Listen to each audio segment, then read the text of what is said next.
নমস্কার, শুভ সন্ধ্যা। পূর্বোত্তর টেলিভিশনে আপনাদের সকলকে জানাই স্বাগত। পূর্ব সোনাইয়ে শুরু হলো নতুন রাজনৈতিক হাওয়া। আসন্ন 2026 সালের বিধানসভা নির্বাচনকে সামনে রেখে সোনাই সমষ্টি রাজনীতিতে উল্লেখযোগ্য আলোড়ন সৃষ্টি হয়েছে। সোনাই স্বাধীনবাজার সংলগ্ন বড়বাউরি এলাকার কৃতি সন্তান বিশিষ্ট সমাজসেবী এবং অপ্রাদেশিকৃত মহাবিদ্যালয়ের উদ্ভিদতত্ত্ব বিভাগের এইচওডি শ্রী শাহজাহান লস্কর রাজ্যের একটি প্রধান রাজনৈতিক দলের প্রার্থী হিসাবে আনুষ্ঠানিকভাবে মাঠে নামার ঘোষণা করেছেন। আজ এক নাগরিক সভার মাধ্যমে তার রাজনৈতিক যাত্রার সূচনা হয়।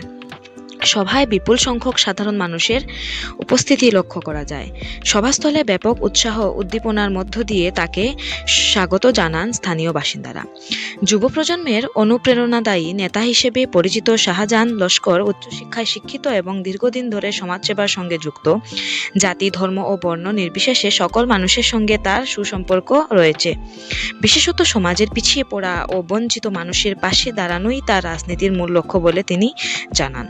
আজ নাগরিক সভায় বক্তব্য রাখতে গিয়ে শাহজাহান লস্কর বলেন, আমি ক্ষমতার জন্য নয়, মানুষের সেবা করার লক্ষ্যেই রাজনীতিতে এসেছি।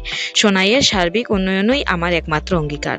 2026 সালের বিধানসভা নির্বাচনে শাহজাহান লস্করের প্রার্থিতাকে কেন্দ্র করে পূর্ব সোনাইয়ের রাজনৈতিক মহলে নতুন সমীকরণ তৈরি হয়েছে বলে মনে করেছেন রাজনৈতিক মহলের একাংশ। এখন দেখার এই নতুন রাজনৈতিক যাত্রা সোনাইয়ের রাজনীতিতে কতটা প্রভাব ফেলতে পারে। আরও গুরুত্বপূর্ণ খবর পেতে হলে চোখ রাখুন আপনাদের প্রিয় পূর্বোত্তর টেলিভিশনে। ধন্যবাদ।